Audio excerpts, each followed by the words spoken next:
शक्ति स्वरूप I am powerful soul. Om Shanti Om. Om Shanti Om. Om Shanti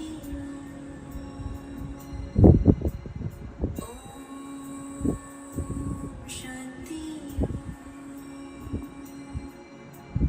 मैं आत्मा पवित्र स्वरूप I am pure soul. Om Shanti Om.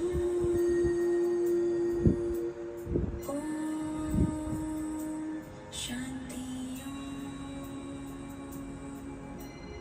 Om. Shanti Om. Shanti मैं आत्मा आनंद रूप I am blissful soul. Om Shanti Om. Om Shanti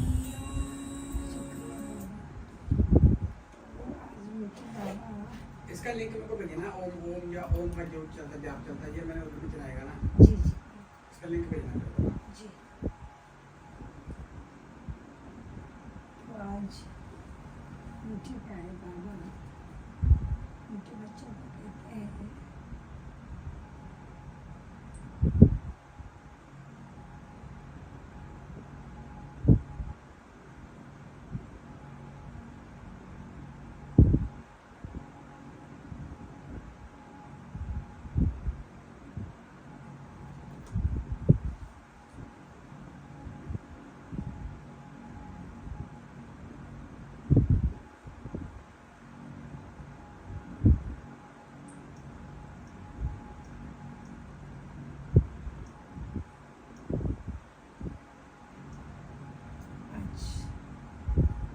आज है 19/12/2023 प्रातः मुरली महावाक्य है मीठे बच्चे।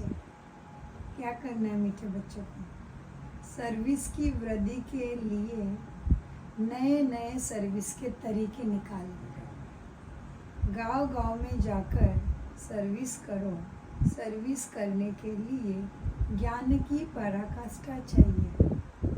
कौन सर्विस कर सकेगा? ज्ञान चाहिए। प्रश्न, बुद्धि से पुरानी दुनिया भूलती जाए, इसकी सहज युक्ति क्या है? उत्तर, घर को घड़ी घड़ी याद करो।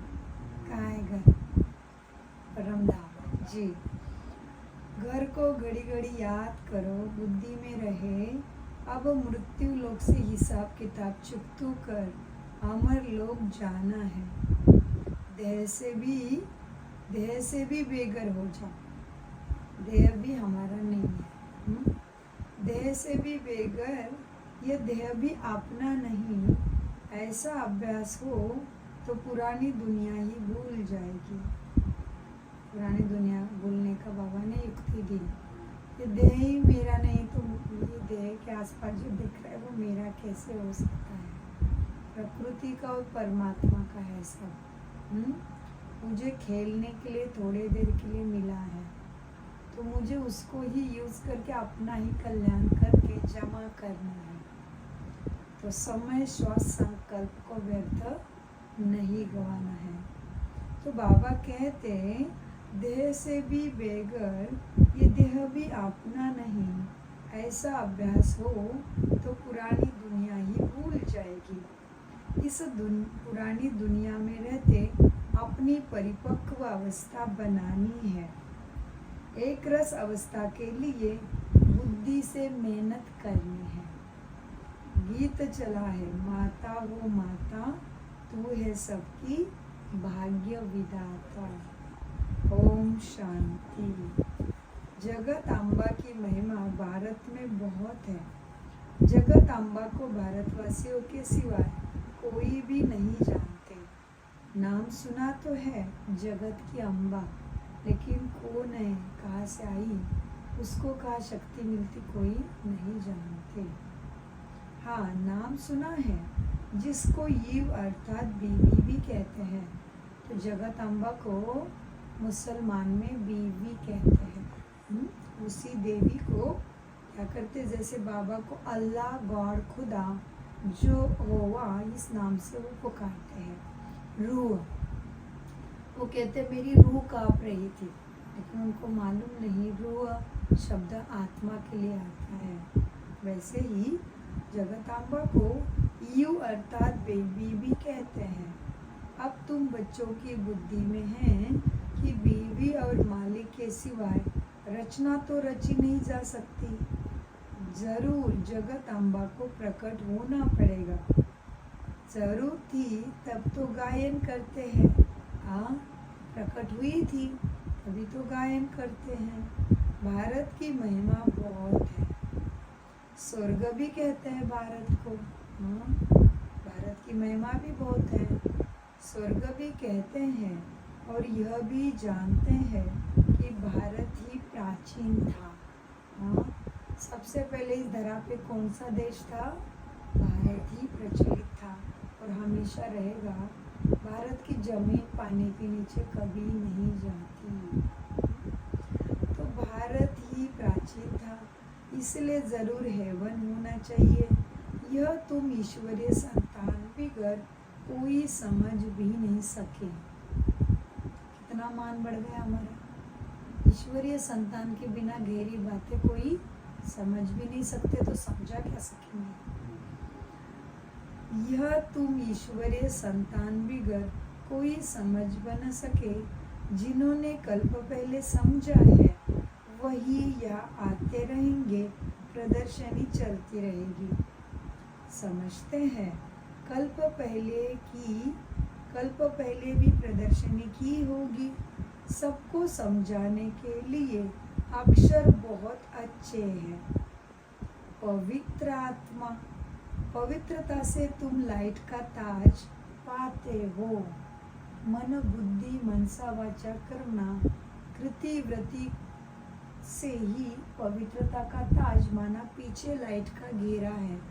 सभी धर्म पिताओं के, देवताओं के मस्तक के पीछे क्या है? सफेद लाइट का घेरा है, वो है पवित्रता का ताज। तुम अभी भी पाते हो। इसलिए हमने देखा दादियों का, ब्रह्मा बाबा का, मम्मा का और शिवानी बहन का ओरा वाइब्रेशंस कितने पावरफुल है, कितना अच्छा लगता है। हाँ, बाबा कहते पवित्रता से ही तुम पवित्र आत्मा हो। पवित्रता से तुम लाइट का ताज पाते हो। दूसरा पुण्य आत्मा उसको ही कहा जाता है जो ज्ञान का भी दान पुण्य करते हैं और धारणा भी करते हैं। अच्छा, उसको अंग्रेजी में फ्रेंथोफिस्ट भी कहा जाता है। पवित्रता को वॉइसलेस कहेंगे। अलग अलग अक्षर अलग अलग भाषा में पवित्रता के लिए है। भारत में दान पुण्य होता है तो बहुत है, परंतु अक्सर करके दान करते हैं गुरु को। अब उन्हें पवित्र आत्मा तो भले ही कहे, परंतु पुण्य आत्मा तो उनको नहीं कह सकते। वह दान पुण्य नहीं करते, खुद सबका दान पुण्य लेते हैं। तो भला क्या कहते बाबा, गुरुओं को दान पुण्य तुम करते हो, दान करते हो। हाँ, अभी उन्हें पवित्र आत्मा तो भल कह सकते, परंतु पुण्य आत्मा नहीं कह सकते। वो दान पुण्य करते हैं, वह तो दान पुण्य लेते हैं, करते नहीं, लेते हैं सबसे। तो इन सबसे बुद्धि योग टूट कर बाप से जुड़ जाए, इसके लिए बाप को समझाना पड़ता है, बच्चों को समझाना पड़ता है बाप को। हाँ, कोई भी ऋषि के सामने जाके माथा टेक रहे हो तो उससे प्राप्ति नहीं होगी, क्योंकि वो स्वयं पवित्र बनते हैं, तुमसे दान भी लेते हैं, लेकिन स्वयं तो नहीं है ऐसे पुण्यात्मा, वो तो कुछ भी दान नहीं करते हैं।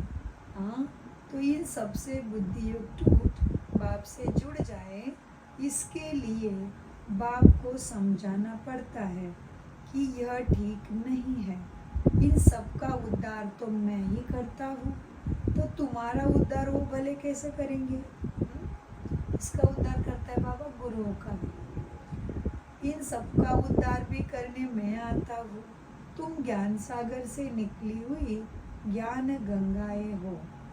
वास्तव में गंगा अक्षर राइट नहीं है, क्योंकि वो नदी के लिए आता है, तो गंगा समझने से मनुष्य को लगता है पानी का ही नाम ले रहे, नदी का ही नाम ले रहे। वास्तव में तुम ज्ञान सागर शिव बाबा से निकली ज्ञान गंगाएं हो। वास्तव में गंगा अक्षर राइट नहीं है, परंतु गायन चला आता है, इसलिए गंगा की भेंट की जाती है। बाप आकर पुरानी दुनिया की पुरानी सब चीजों को नया बनाते हैं तुम्हारे लिए। स्वर्ग नई चीज है ना, नई चीज का समाचार बाप ही जानते हैं, दुनिया नहीं जानती। क्या से क्या नया होने वाला है दुनिया नहीं जानती। भगवान वाच, क्या है भगवान वाच? भगवान क्या बोल रहे हैं देखिए, भगवान वाच, परंतु गीता में श्री कृष्ण का नाम डालने से सबका बुद्धि योग टूट गया, इसीलिए भगवान को सर्वव्यापी कह दिया। श्री कृष्ण के साथ बहुतों का बुद्धि योग है। जहाँ भी गीता का मान है तो जैसे कृष्ण का ही मान है। वास्तव में बाप की महिमा की टोपी बच्चों के ऊपर आ गई है। बाबा की महिमा होनी चाहिए, लेकिन क्या हुआ, बाप को जानते नहीं, तो भगवान वाचे कृष्ण को समझते हैं, तो बाप की महिमा की टोपी बच्चों के ऊपर लग गई है। हाँ, तो बाप को कहते सर्वत्र है, तो बाप की तो ग्लानि हो गई और बच्चों की महिमा होगी। वास्तव में बाप की महिमा की टोपी बच्चों के ऊपर आ गई, यह भी ड्रामा में होना है, नोंद है, यह बाप ही आकर समझाते हैं, बार बार बच्चों को यही समझाते हैं। सॉरी, अभी बार बार क्यों समझाया होगा बाबा ने? क्या कहता है विवेक, बताओ बाबा बार बार क्यों समझाते यही बात? क्या लगता है आपको क्यों? क्योंकि बच्चे भूल जाते हैं, बार बार बाबा समझाते हैं। जब कोई आते हैं तो हर एक का ऑक्यूपेशन पूछो, फोन आने से क्या करना है आपके पास ज्ञान ले लें, उनका ऑक्यूपेशन पूछो, क्या करते हो भाई, डॉक्टर हो, इंजीनियर हो, बिजनेस हो, क्या है, उसके अनुसार आपको पता चलेगा उसको किस तरह से ज्ञान दे। तो जब कोई आते हैं तो हर एक को उनका ऑक्यूपेशन पूछो, इससे तुम्हारा क्या संबंध है। बाबा ने प्रश्नावली अच्छी बनाई है, सर्विस तो बहुत अच्छी हो सकती है। अच्छा, फिर तुम्हारे पास कोई आता है तो ये भी पूछो, भगवान के बारे में पूछो, और भगवान का क्या है ऑक्यूपेशन, क्या करता है भगवान, वो भी पूछो। तो बाबा ने प्रश्नावली बहुत अच्छी बनाई सर्विस के लिए। हाँ, सर्विस तो जगत अम्बा के मंदिर में बहुत अच्छी हो सकती है। अभी यहाँ पे कहाँ है जगत अम्बा का मंदिर? विष्णु मंदिर ही जाना पड़ेगा, देव मंदिर ही जाना पड़ेगा, क्योंकि वहाँ ही सबकी मूर्तियाँ हैं। हाँ, तो सर्विस तो जगदम्बा के मंदिर में बहुत अच्छी हो सकती है। वहाँ जाकर समझाओ कि यह है जगत की अम्बा, सृष्टि को रचने वाली माता। और कौन सी दुनिया रचती है? जरूर नई दुनिया स्वर्ग ही रचेगी। अच्छा, इस माता का पिता कौन है? पूछो उनको। अभी इसको जन्म किसने दिया? जगत अम्बा को। मनुष्य तो मुख वंशावली का अर्थ भी नहीं जानते। क्या नहीं जानते मनुष्य? मुख वंशावली माना ब्रह्मा के मुख के द्वारा ज्ञान सुना है आत्मा ने, और आत्मा की ज्योति हमेशा के लिए जग गई है। तो मनुष्य मुख वंशावली क्या है नहीं जानते। मुख वंशावली तो जानते हैं, पेट से जन्म लिया तो पता चलता है ये बच्चा इसका है, लेकिन मनुष्य मुख वंशावली को नहीं जानते। परम पिता परमात्मा तो निराकार है। कैसा है बाबा? शरीर का आकार नहीं उसके पास, साकार शरीर नहीं है, चमचमता ज्योति बिंदु सितारा है, ज्योति है, लाइट है। तो बाबा कहते बच्चे क्या है? परम पिता परमात्मा तो निराकार है, समझाया जाता है ब्रह्मा के तन से। परम पिता परमात्मा ने आकर जैसे इस ब्रह्मा को स्वीकार किया है, एडॉप्ट किया है, वैसे बच्चों को भी क्या एडॉप्ट किया बाबा ने? बाबा ने नहीं कहा कितने काले हो गए, कितने छलकपटी कामी हो गए, नहीं, मीठे बच्चे तुम्हें मैं बनाने आया हूँ। तो बाबा कहते मैंने ब्रह्मा को भी एडॉप्ट किया, तुम बच्चों को भी एडॉप्ट किया। हाँ, और क्या कहते बाबा? बच्चे क्या है? वास्तव में ये बातें सबके बुद्धि में स्थायी ठहरती नहीं। बच्चों को बाबा पॉइंट समझाते, बच्चे भूल जाते हैं, घड़ी घड़ी तुम भूल ही जाते हो। बच्चे सर्विस तो बहुत कर सकते हैं। जगत अम्बा के मंदिर में बाप का परिचय देना चाहिए, तो उन्हों का भी बुद्धि योग बाप से जुटे। जगत अम्बा भी उनसे ही योग लगाती थी। जगत अम्बा किससे योग लगाती थी? जी, तो ये सबको समझाना पड़ेगा जगत अम्बा के मंदिर में जाके। हाँ, जगत अम्बा के मंदिर में जाके परिचय देना पड़े, तो उनका भी बुद्धि योग बाप से जुड़े।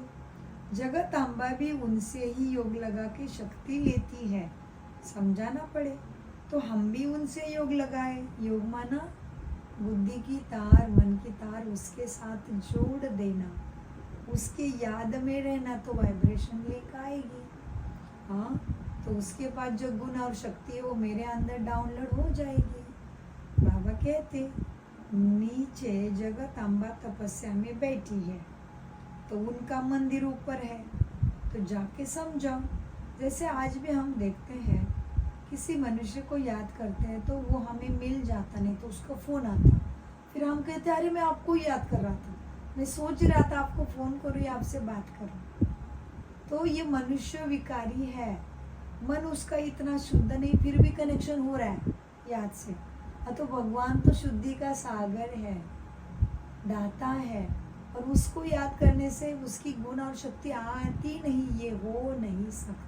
जो बात आपने अभी बोली ना, किसकी याद आती तो वो बोलते उसका फोन आ गया, वो आपको याद करा था। हाँ, बोलते यार आपकी बहुत लंबी उम्र होगी। हाँ, ऐसे बोल देते हैं। एकदम आपको याद कर रहा था, आप मिल गए, आपका फोन आ गया। तो मनुष्य ऑलरेडी विकारी है, उसकी तो डिम लाइट हो गई है, आत्मा की लाइट चली गई है, फिर भी वाइब्रेशन पकड़ती है आत्मा याद के। तो परमात्मा तो शुद्ध सागर है शांति का, तो जो शांति का और पवित्रता का, सुख शांति का सागर है, और वो हमने याद किया और उसके पास नहीं पहुंचा, हो नहीं सकता। तुम्हें याद की तरीका आना चाहिए। इसलिए बाबा कहते बच्चे उन्हों का भी बुद्धि योग बाप से जुड़े, तो बुद्धि योग जुड़े। बाबा ने कहा मन की योग नहीं कहा, तो बुद्धि योग कैसे जुड़ेगा? समझ चाहिए, पता चाहिए, मालूम चाहिए, उसका रंग रूप ज्ञान चाहिए, वो भी सत्य ज्ञान। दुनिया में मिलावट तो बहुत है, सत्य ज्ञान चाहिए। तो बाबा ने कहा उनको बोलो जगत अम्बा भी उनसे ही योग लगा के शक्ति लेती है, तुम भी उनसे योग लगाओ। देखो बच्चों, मंदिर में नीचे जगत अम्बा तपस्या में बैठी है, उनका मंदिर ऊपर है, नीचे राजों की तपस्या कर रहे हैं, फिर राजराजेश्वरी स्वर्ग का मालिक बनी सतयुग में। यह भी कितना अच्छा दिखाया दिलवाड़ा मंदिर में। तो अभी क्या है, कलयुग। फिर से जब तपस्या में बैठे तब तो स्वर्ग के मालिक बनेंगे ना। तो अभी क्या है, कलयुग। विकारों का कलह कलेश दुख दर्द होगा। तुम मच्छरों के बीच में बैठे और मच्छर नहीं काटे कैसे हो सकता है? बारिश आ गई और तुम नहीं भीगे कैसे हो सकता है? वैसे कल युग है, कले का युग है, आत्मा की कलाएं कम होने का युग है और कला कलेश होना ही है। तुम्हें ही अटेंशन में रहना पड़े। तो बाबा कहते हैं बच्चे ये कलयुग है। फिर से जब तपस्या में बैठे तब तो स्वर्ग के मालिक बनेंगे। तुम्हारे बुद्धि में यह सारा ज्ञान चाहिए। यह सच्ची राय मनुष्य को दी जाती है। तुम हर एक का परिचय देते हो, परंतु सबकी बुद्धि में कोई जल्दी, कोई थोड़े देर में बैठता है। एक जैसा तो सब नहीं समझेंगे, परंतु सबके बुद्धि में कोई जल्दी थोड़ी ही बैठ सकता है। बैठे तब जब तुम सर्विस में लग जाए। चित्र भी बहुत अच्छे बनाए हुए हैं। लक्ष्मी नारायण के मंदिर में जाकर समझा सकते हो। पहले किसके मंदिर में भेजा? जगतांबा। अभी किसके? लक्ष्मी नारायण। तुम्हें लक्ष्मी नारायण के मंदिर में जाकर भी समझा सकते हो। बाबा कहते हैं देखो बच्चों, मेरे भक्तों को जरूर सुनाओ। तो बाबा के भक्त कहाँ आएंगे? विशेष शिवलिंग के पास भी आएंगे। इसीलिए बाबा ने कहा जगतांबा के मंदिर में जाओ। लक्ष्मी नारायण तुम्हारा लक्ष्य है, वो बनना है, तो उसके मंदिर में जाके समझाओ। और मेरे बच्चे भी, मेरे भगत भी समझेंगे तो शिवलिंग के पास भी जाना पड़े। तो बाबा कहते बच्चे मेरे भक्तों को सुनाओ। भक्ति जरूर मंदिर में ही मिले, भक्त जरूर मंदिर में ही मिलेंगे। उनको प्यार से समझाओ। यह जो लक्ष्मी नारायण के चित्र है, इनके लिए सभी कहेंगे ये स्वर्ग के मालिक थे। अब अच्छा, अब क्या है? तो ये स्वर्ग के मालिक थे। लक्ष्मी नारायण मंदिर में फोटो लगे हैं, मूर्त बनाई है, तो फिर वो स्वर्ग के मालिक थे। तो अभी क्या है, उनको पूछो। हाँ, क्या अभी तो साक्षात नहीं दिख रही, फोटो में मूर्तियाँ ही दिख रही है। हाँ, तो उनको पूछो बाबा सेवा कैसे करनी है, वो सारा सिखा रहे टटोल के। बाबा कहते बच्चे अब क्या करो? कहो इनको ये लक्ष्मी नारायण स्वर्ग के मालिक थे। अच्छा, अब कहाँ है? और वो अभी ये दुनिया भी क्या है? जरूर कहेंगे कलयुग है। कलयुग में दुख ही दुख है। फिर उनको बादशाही मिली कैसे? तुम ही जानते हो। तो सबको सुना भी सकते हो। एक को समझाएंगे तो सतयुग इकट्ठा, सतयुग। बाबा क्या कहते हैं? एक को समझाएंगे तो सत्संग इकट्ठा हो जाएगा। फिर सब कहेंगे हमारे पास आओ, हमें समझाओ। मंदिरों में बड़ा मेला लगता है। राम के भी मंदिर में जाकर उनका ऑक्यूपेशन बता सकते हो। किसका ऑक्यूपेशन बताना है? राम का। क्या करते हैं, क्यों धनुष्य लिया है, क्यों उनके पास सुदर्शन चक्र नहीं है, क्यों हमेशा लड़ाई के पोजीशन में है, पूछो उनको। और राम का भी ऑक्यूपेशन समझाओ। हाँ, आहिस्ते आहिस्ते युक्ति से समझाना चाहिए। कोई बच्चे लिखते भी हैं। देखो अभी बाबा को आपने क्या लिखा भाई जी? कोई बच्चे लिखते भी हैं, बाबा हमने ऐसा ऐसा समझाया। अभी बाबा से बात करते हो ना, बाबा कहते बच्चे बाबा को लिखते हैं, बाबा हमने ऐसा ऐसा समझाया। एक को समझाने से फिर दूसरे को निमंत्रण देते हैं। हमारे घर में भी 7 रोज भाषण चले तो अच्छा है।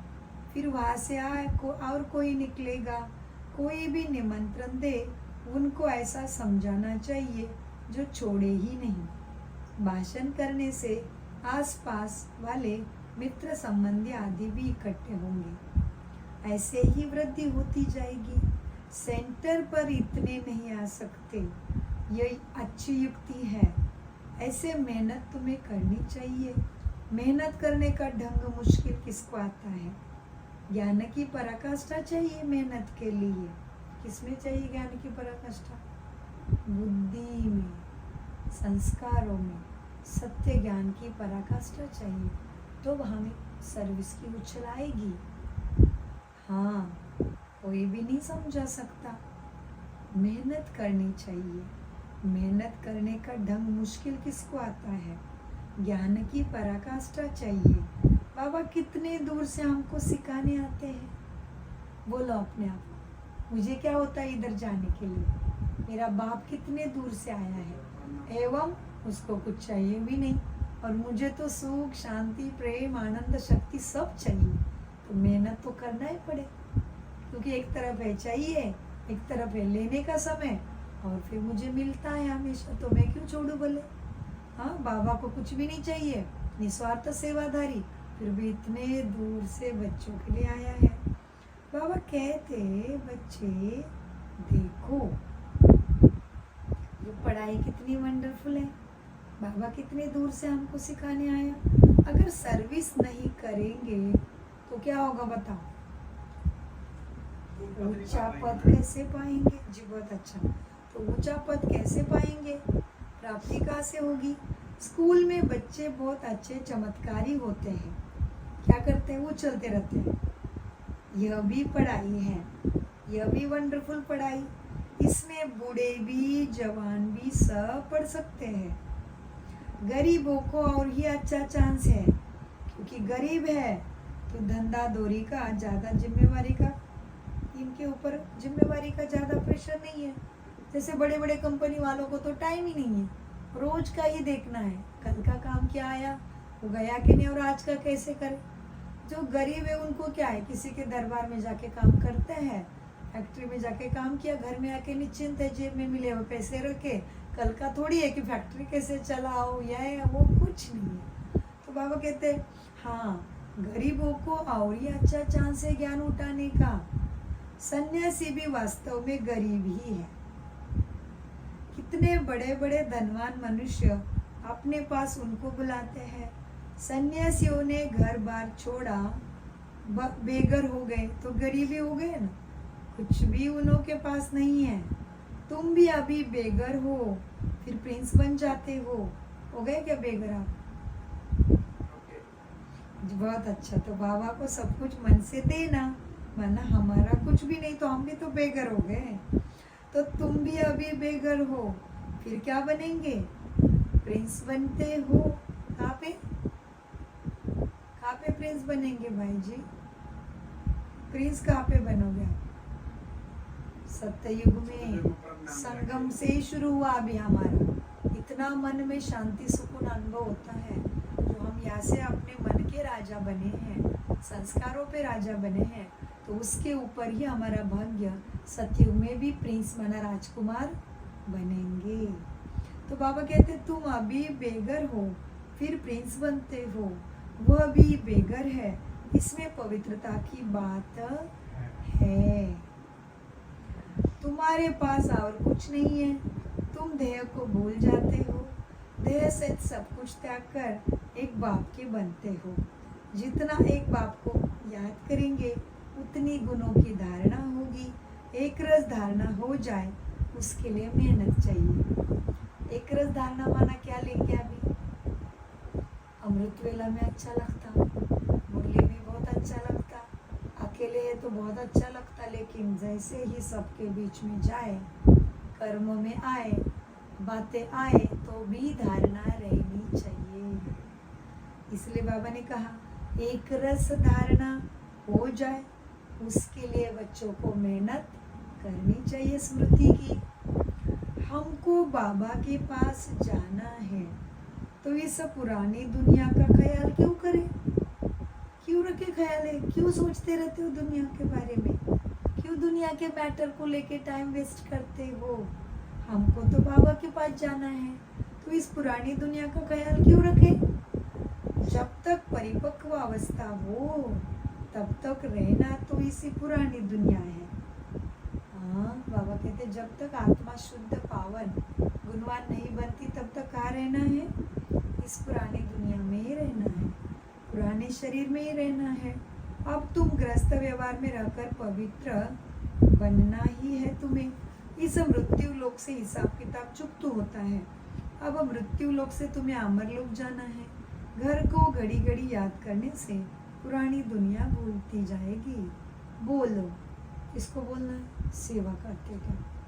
बोलो, गीता में बाबा ने क्या कहा है?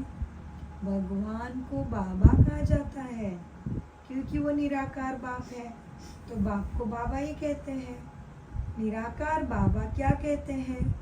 मामेकम याद करो, माना मुझे एक के साथ ही बुद्धि योग रहे, दूसरा तीसरा हजार नहीं, 33 कोटि नहीं, सब में भगवाने नहीं, मामेकम याद करो। योग अग्नि से तुम्हारे पाप कर्म माना विकर्म विनाश होंगे।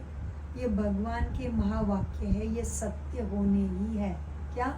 योग से ही तुम्हारे विकर्म विनाश होने हैं। ये भगवान के महावाक्य है।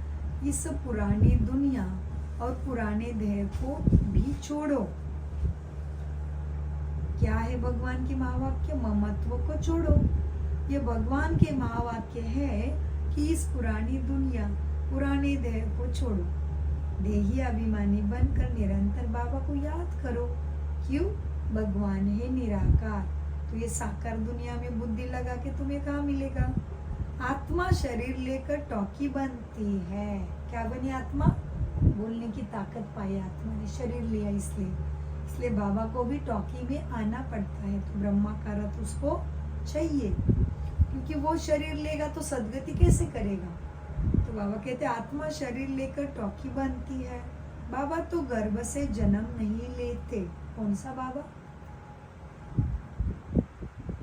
शिव बाबा गर्भ से जन्म नहीं लेता, वो तो डायरेक्ट ब्रह्मा के तन में अवतरित होता है।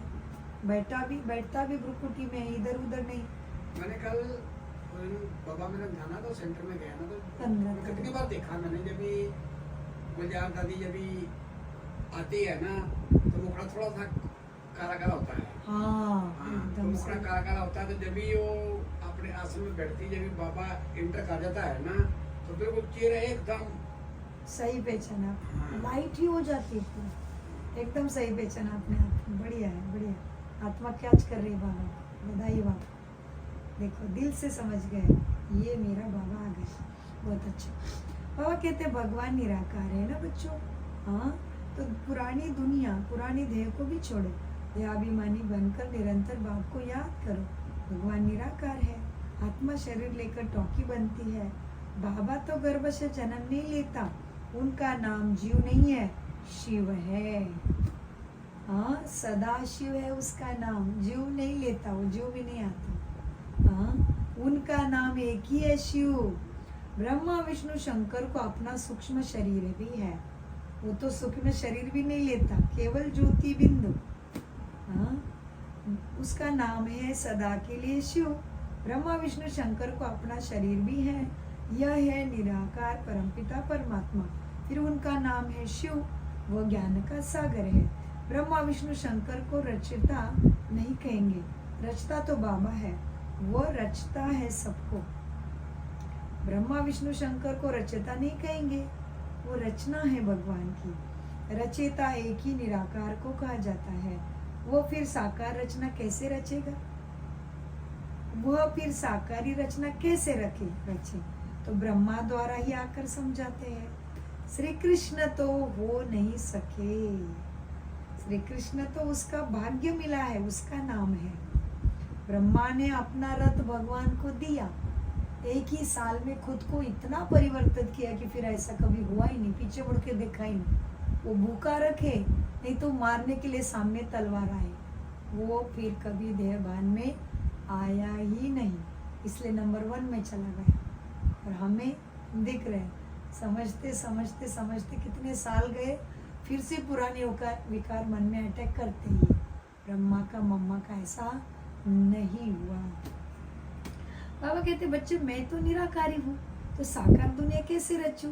तो मुझे ब्रह्मा का साकार शरीर लेना पड़ता है। तो ब्रह्मा द्वारा आकर समझाते हैं श्री कृष्ण तो हो नहीं सके भगवान वाच, क्योंकि वो तो ब्रह्मा का प्राप्ति का रूप है। उसने सतयुग में राज्य भाग्य पाया तो उसका ही नाम श्री कृष्ण है। तो उस श्री कृष्ण के मुख में मक्खन दिखाते हैं, तो ये मक्खन मिला उनको सतयुग में, राजाई का मक्खन, स्वर्ग की बादशाही उनको मिली। और फिर उनके जैसा नंबर 1 कोई बनता भी नहीं।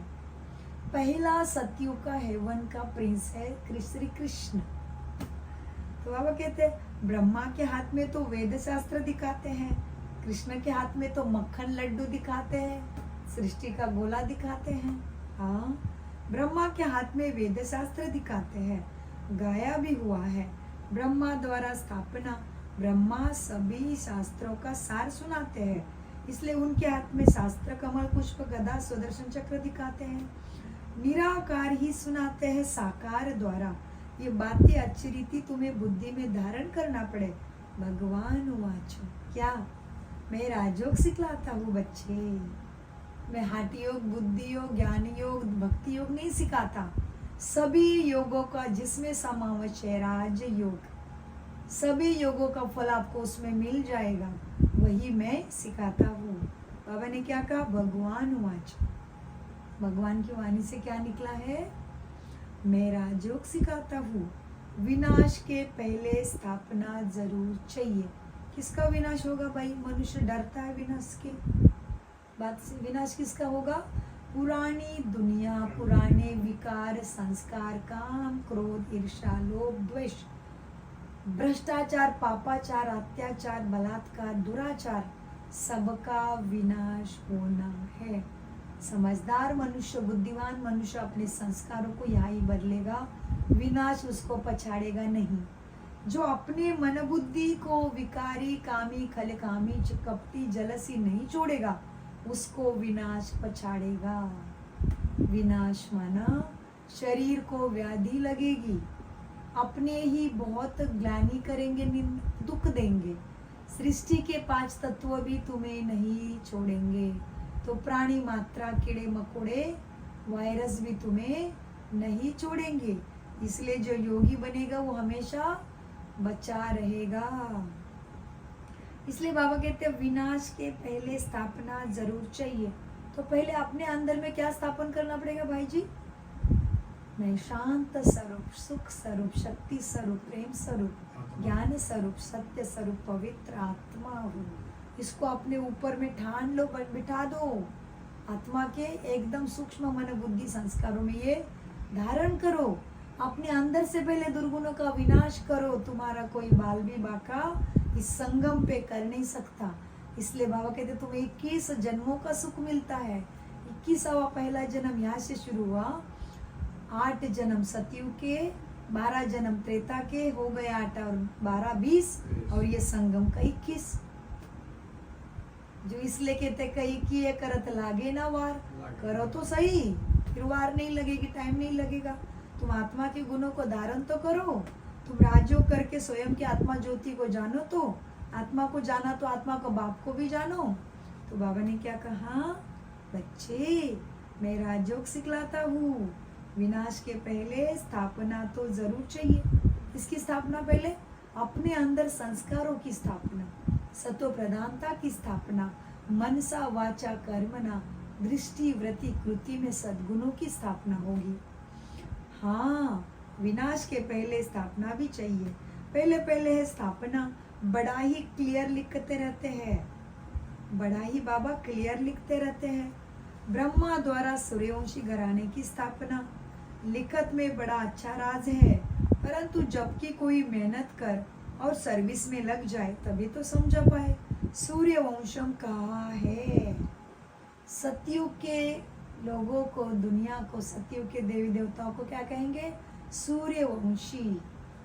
और त्रेता युग में चंद्रवंशी। इसलिए कहते रामचंद्र की जय, सियावर रामचंद्र की जय, प्रभु रामचंद्र की जय, क्योंकि वो है चंद्रवंशी। और फिर द्वापर में राजस बुद्धि हो गई। हम राजा महाराजा बने, कोई तपस्वी बने, सन्यासी बने। राजो करो मेडिटेशन, तुम्हें सब पता चल जाएगा कि ये कब से आए ऋषि मुनि द्वापर युग से। और अभी कलयुग में सभी आत्माएं कलाहीन है, किसी के अंदर थोड़ा शांति का गुण है, बाकी काम क्रोध ईर्ष्या लोभ द्वेष मोह इसका बड़ा प्रवेशता भी आत्मा में है। तो इसमें अभी क्या है, कलयुग है। बाबा कहते हैं बच्चे क्या करना है, ब्रह्मा द्वारा सूर्यवंशी घराने की स्थापना लिखत में बड़ा अच्छा राज है, परंतु जबकि कोई मेहनत कर और सर्विस में लग जाए, सर्विस में लग जाने से फिर मजा आएगा। हाँ, मम्मा बाबा को भी सर्विस में मजा आता है ना, बच्चों को भी सर्विस करनी है। मम्मा को तो मंदिर में नहीं ले जाएंगे, मम्मा की तो बड़ी महिमा है, बच्चों को तो जाना ही पड़े मंदिर में। बाबा कहते हैं वानप्रस्थियों के पास भी जाकर उनसे प्रश्न पूछो, फिर समझाओ कि कभी गीता अध्ययन किया है। वानप्रस्थ माना कौन? वृद्ध लोग, 60 के ऊपर वानप्रस्थ समझते हैं। मतलब जब मनुष्य की उम्र अभी दुनिया में पहले, अभी नहीं, अभी 80 साल पहले ऐसे था। अभी कैसे था पहले कि मालूम था कि भाई थोड़ी उम्र हो के मरूंगा, 80 तो पाऊंगा, 100 तो पाऊंगा। अभी तो अकाली मृत्यु का समय है, अभी तो सभी की वृद्धावस्था है, जन्मते ही बच्चा मर जाता है। अभी गारंटी नहीं है कि भाई 80 साल पाऊंगा फिर मरूंगा। तो पहले ऐसे था कि भाई 60 साल का हो गया तो अभी पढ़ाई भी हो गई, बच्चे भी पैदा करके हो गया, गृहस्थ संभाल के हो गया, अभी चलो संन्यास ले लो, माला जपो, नहीं तो भक्ति सत्संग करो। तो वानप्रस्थावस्था, वाणी से परे जाने की थोड़ी करते थे पुरुषार्थ। लेकिन ये कब, 80 साल पहले की बात है, अभी वो बात नहीं रही। अभी कोई भी हुआ उम्र की थोड़ी पता है, काल तो सबके ऊपर मंडरा रहा है, कौन कब जाएगा पता ही नहीं है। वो थोड़ी ना पता है कि अभी 60 साल की 80 साल की उम्र पाओगे, है क्या पता नहीं। इसलिए बाबा कहते वानप्रस्थियों को माना उम्र वालों को भी, सन्यासियों को भी, सबको। हाँ, बाबा कहते वानप्रस्थियों के पास जाकर उनको पूछो। क्यों पूछो? अनुभव ही है ना, जीवन का अनुभव है, उम्र हो गई है तो उनको क्या पूछना है, वानप्रस्थियों को क्या प्रश्न पूछेंगे, उनकी सेवा कैसे करेंगे। फिर समझाओ, प्रश्न पूछो उनको। बाबा कहते हैं वानप्रस्थियों के पास जाकर उनसे प्रश्न पूछो और फिर समझाओ कि अब कभी गीता का अध्ययन किया है क्या। गीता का भगवान कौन है? भगवान तो एक ही निराकार होता है, साकार को भगवान कह ही नहीं सकते। इसलिए देखो, भगवान शब्द कहते ही मन पटल पे कोई मूर्त चित्र नहीं दिखेगा। कहो भगवान शब्द 2-3 बार कहो, केवल भगवान भगवान कहो। दिख रहा है कुछ, लेकिन फिर राम भगवान कहो, मूर्त दिख रही है। कृष्ण भगवान कहो, हनुमान भगवान कहो, लेकिन केवल भगवान भगवान, हे भगवान हे भगवान कहो, कुछ नहीं दिख रहा है मन पटल पे। क्योंकि वो ज्योति है, लाइट है, एनर्जी है, तो आपको दिखेगी कैसे। तो न दिखने वाली चीजों पे विश्वास नहीं कर सकते, ऐसे भी नहीं। हवा भी तो नहीं दिख रही, तभी तो चाहिए ना जीने के लिए। वैसे ही परमपिता परमात्मा लाइट है, ज्योतिर्लिंगम में उसकी पूजा करते हैं, ज्योति है। 3 रेखा है ब्रह्मा विष्णु द्वारा, कि वो ब्रह्मा विष्णु और महेश के द्वारा रचना रचता है, पालना करता है, फिर विनाश का बात समझाता है। और तीनों लोकों से आता है, तीनों लोकों का मालिक है। हाँ, मूल वतन, सूक्ष्म वतन और स्थूल वतन रचता है। उसके बाद और 3 रेखाएं क्यों? तीनों कालों को जानता है। तुम भूत में क्या थे, वर्तमान में क्या हो, भविष्य में क्या पा सकते हो। इसलिए 3 रेखाएं शिवलिंग के ऊपर है। हाँ, शिव माना परमात्मा, लिंग माना चिन्ह है। हाँ, तो बाबा कहते बच्चे, तो मनुष्य ने क्या क्या क्या समझ गया, क्योंकि ऐसी बुद्धि अपवित्र हो गई। शिवलिंग माना कुछ भी और भी समझते हैं, जैसे होता है ना स्त्रीलिंग और पुल्लिंग, तो वो तो एक बोलने का शब्द है, उसका मतलब ऐसे नहीं कि शिवलिंग माना कुछ और है, नहीं। शिवलिंग माना शिव का चिन्ह, स्वच्छ सुंदर अर्थ है। लेकिन मनुष्य की बुद्धि ऐसे गंदी हो गई, विकारी हो गई, तो गलत समझता है। तो बाबा कहते मीठे बच्चों, भगवान तो एक ही निराकार होता है, साकार को भगवान नहीं कहेंगे, भगवान एक है। इसमें सर्विस का बहुत विचार सागर मंथन चलना चाहिए, प्रैक्टिस करनी है तो बाहर जाकर ट्रायल करनी चाहिए। जगत अम्बा का दर्शन करने रोज आते हैं ना, त्रिवेणी पर भी मनुष्य बहुत आते हैं, जहाँ 3 गंगाएं मिलती है ना, जहाँ 3 नदियाँ मिलती है उधर भी लोग आते हैं, 3 रास्ते मिलते हैं उधर भी मंदिर होता है। तो बाबा कहते त्रिवेणी पर भी बहुत मनुष्य जाते हैं, वहाँ भी जाकर सर्विस करें। भाषण करें तो ढेर आकर इकट्ठे होंगे, निमंत्रण तुम्हें देते रहेंगे। हमारे पास आकर सत्संग करो। बाबा मम्मा तो कहा जाते नहीं, बच्चे ही जा सकते हैं, बच्चे ही जाएंगे। बाबा कहते सर्विस पे बच्चों को ही जाना है। बगल में देखो, बंगाल में काली का मंदिर है, वहाँ भी बहुत सर्विस कर सकते हो। काली कौन है सबको समझाओ, इस पर भाषण करो, परंतु हिम्मत भी चाहिए बच्चों के अंदर। काली की वैसे दिखाई, लक्ष्मी की वैसे नहीं दिखाई, सरस्वती को ऐसे क्यों दिखाए, समझाओ उनको। हाँ, लेकिन बच्चों में हिम्मत ज्ञान की अवधारणा की चाहिए। बाबा जानते हैं कौन समझा सकते हैं, जिन्हों में ध्येयाभिमान है वो क्या सर्विस कर सकेंगे। सर्विस का सबूत नहीं देते, सर्विस अगर पूरी नहीं की तो नाम बदनाम करेंगे बाप का। योग में बल बड़ा अच्छा रहता है, योगी में भी बल बड़ा अच्छा रहता है। समझाने के लिए पॉइंट्स बहुत देते हैं बाबा, परंतु अच्छे अच्छे महारथी भी पॉइंट्स को भूल जाते हैं। हाँ, योगी में बल बहुत बड़ा अच्छा रहता है, समझाने के लिए पॉइंट्स बहुत देते रहते हैं, परंतु अच्छे अच्छे महारथी भी भूल जाते हैं। सर्विस तो बहुत है, करने वाले के लिए सर्विस तो बहुत है।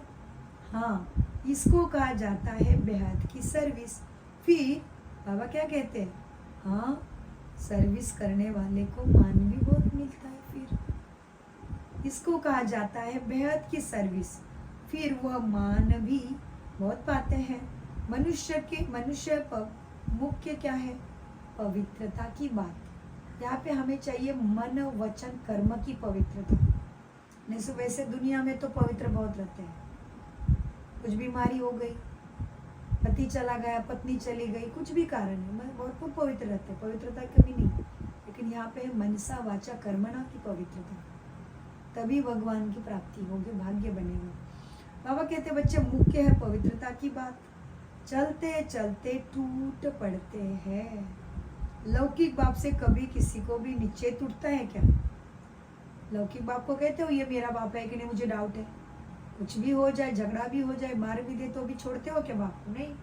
तो ये पवित्र, ये बाप से कैसे बुद्धि टूट जाती है?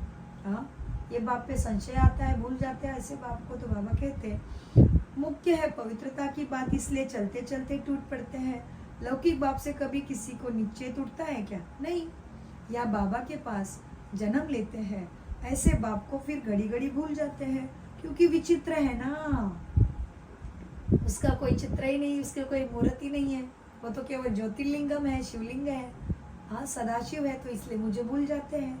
चित्र देखने की आदत रही, चित्र बन के इस दुनिया में है। तो बाबा कहते हैं मेरा कोई चित्र नहीं है ना, तो बाप को भूल जाते हैं, घड़ी घड़ी नीचे टूटता है। फिर क्या करते हैं बच्चे? क्योंकि विचित्र बाप होने के कारण ऐसे बाप का चित्र नहीं है। बाप कहते हैं बच्चे फिर भी बुद्धि से मुझे याद करो, तभी तुम्हारे जन्म जन्मों के पापों का बोझा कट जाएगा। इसलिए बाबा को ही पाप कटेश्वर, अमरनाथ, सदाशिव, महाकालेश्वर, रामेश्वरम, गोपेश्वरम कहते हैं। जहाँ पे परमात्मा की शिवलिंग के रूप में पूजा हुई कृष्ण के द्वारा, उधर नाम पड़ा गोपेश्वरम, गोपकाभीश्वर। और जहाँ पे राम भगवान ने सेवा की, उधर क्या नाम पड़ा? राम भगवान ने भी शिवलिंग की स्थापना की, उसकी पूजा की, उसका नाम पड़ा रामेश्वरम, राम का भी ईश्वर। तो बाबा के कितने नाम है देखो, 12 ज्योतिर्लिंगम तो भारत के दिशा में है ही। तो सारे कर्तव्यवाचक, गुणवाचक, वो करता क्या है वैसे नाम है उसके। बाबा कहते बच्चे, बाप कहते हैं मुझे याद करो, तुम पवित्र बनो तो मेरे पास आ जाएंगे। आत्मा समझती है हमने ही 84 जन्मों का पाठ बजाया है, आत्मा में पाठ नोंदा हुआ है, शरीर में थोड़ी पाठ है। इतनी छोटी सी आत्मा में कितनी भारी पाठ भरा हुआ है। ये बुद्धि में कितना नशा रहना चाहिए। व्यवहार के साथ साथ ये सर्विस भी कर सकते हैं। माँ बाप तो कहाँ भी नहीं जाएंगे, बच्चों को ही जाना पड़े। बच्चे कहाँ भी जाकर सर्विस कर सकते हो। बच्चों को ही लकी स्टार भी कहा जाता है ना। सर्विस का मौका मिलता है तो क्या हो गए, लकी स्टार हो गए। सर्विस करो और पाओ तो लकी स्टार हो गए तुम बच्चे।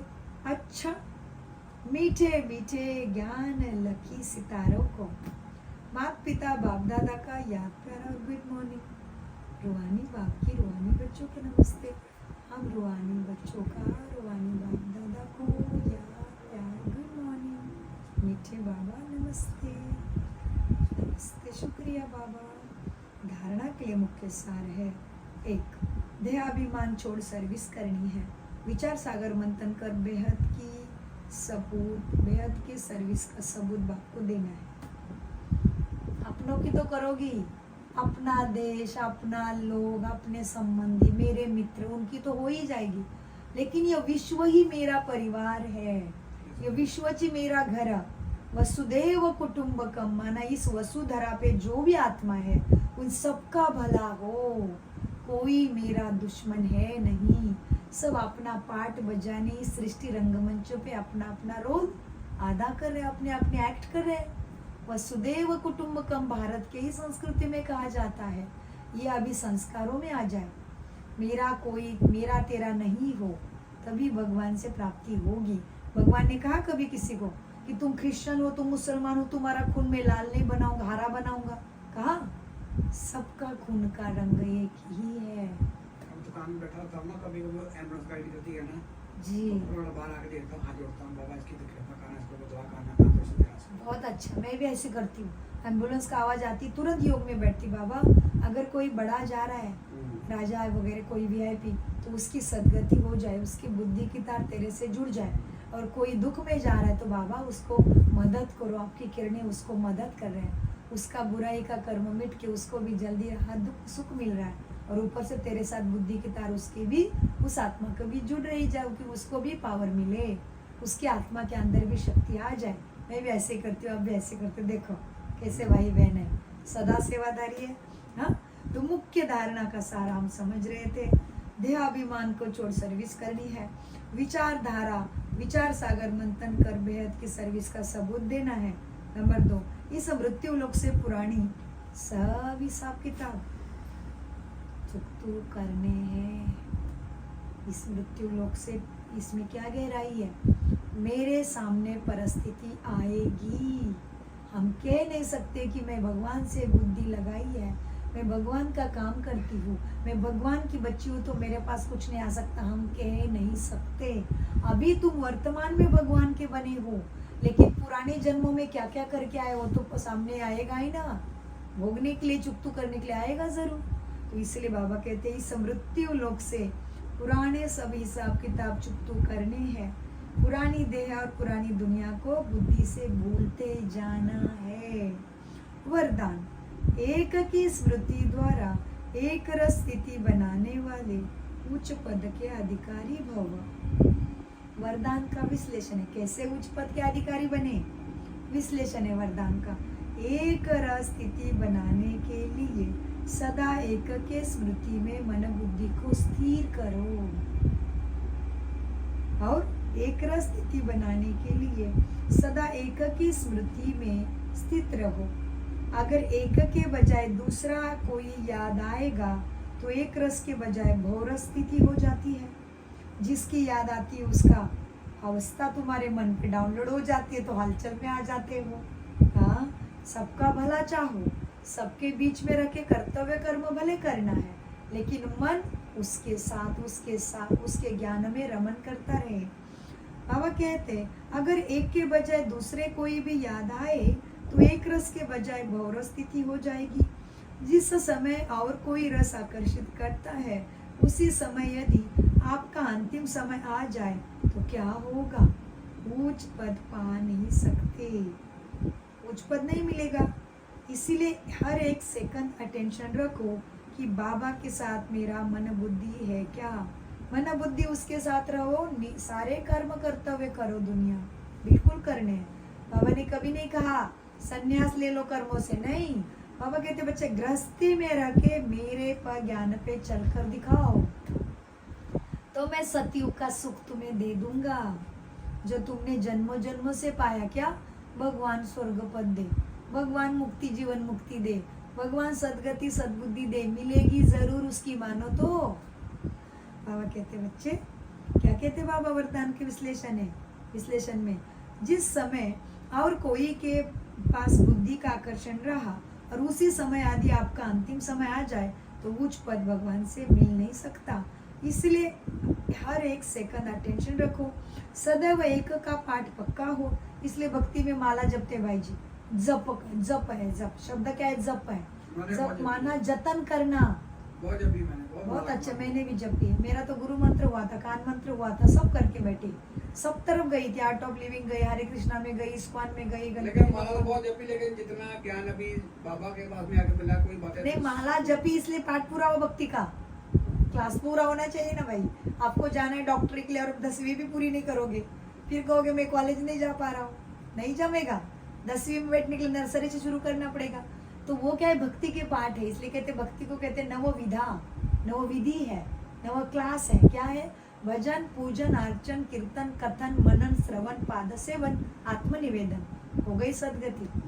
जब भी हम लोग गुरुजी हमारे गुरुजी जी से जब श्री छोड़ा गुरुजी ने, जी जी, तो मतलब ऐसे तो एक दिन मैंने ऐसे बैठा, सुबह दुकान बंद किया तो नहा के सोने लगा, तो मुझे दर्शन किए तो आप कहाँ चले गए हैं, तो आँख में आंसू आ गए। अच्छा, आंसू आ गए तो मैं सो गया। हाँ, तो सो गया तो गुरुजी सपने में आ गए, हाँ, तो मेरे को ऐसे गर्भगृह में ले लिया। अरे वाह, तो बोलते क्यों रोता है, तो यार क्या रोता है, मैं कहा आपको, मैं आपके पास ही में कहीं दूर नहीं हूँ, आपके साथ ही हूँ। हाँ, तो अभी 2 दिन के बाद में फिर वो वीडियो में आ गया, हाँ, उसने आके भी हमको क्या के बीच में बताया सारा। वाह वाह, क्या बात है, कमाल है। देखो कोई को निमित्त बनाता है परमात्मा हमारे लिए। और देखो आपके गुरु को भी चाहना है कि मैंने जिससे लाइट पाई, एक ओंकार करता करविता जो जन्मा। गुरु नानक जी ने एक्यूरेट महिमा की परमात्मा की, और उनकी उंगली ऊपर है और पीछे लाइट का घेरा है। तो उनकी दिल से इच्छा है कि ये मेरा सच्चा बच्चा भी जिससे मैंने लिया है वो उसके पास ही पहुंच जाए, भरपूर हो जाए, है ना। बहुत ही बढ़िया, बहुत सुंदर अनुभव। तो वरदान का विश्लेषण हम समझ रहे थे कि कैसे एक की स्मृति द्वारा एक रस स्थिति बनाने वाले उच्च पद के अधिकारी भव। वरदान का विश्लेषण है, जिस समय और कोई का आकर्षण करता है मन, तो उसी समय यदि आपका अंतिम समय आ जाए तो उच्च पद नहीं पा सकते। इसलिए हर सेकंड अटेंशन रखो, सदैव एक का पाठ पक्का हो। एक बाप, एक ही संगम का समय है और एक रस स्थिति में रहना है तो उच्च पद का अधिकार मिल जाएगा। स्लोगन, शुद्ध संकल्पों का भोजन स्वीकार करने वाले ही सच्चे सच्चे वैष्णव है। हम कहते हैं हम वैष्णव पंथी है। वैष्णव किसको कहेंगे, देखो, शुद्ध संकल्पों का भोजन स्वीकार करने वाले सच्चे सच्चे वैष्णव है। ओम शांति, ओम शांति, ओम शांति। मीठे प्यारे बाप दादा का अनगिनत पदम गुना शुक्रिया शुक्रिया शुक्रिया। कम बोलो, मीठा बोलो, धीरे बोलो, सोच समझ कर बोलो, तोल तोल के उसका नाम ही लेते चलो। सच्चे सच्चे वैष्णव, वैष्णव माना विष्णु के साथ रहने वाले, विष्णुपंथी सतयुगवासी, जीवन मुक्ति पाने वाले आत्मा को कहेंगे वैष्णव। जिसके पास सदगति है, सद्बुद्धि है, मुक्ति, जीवन मुक्ति सब कुछ है। तो मीर बाबा की याद में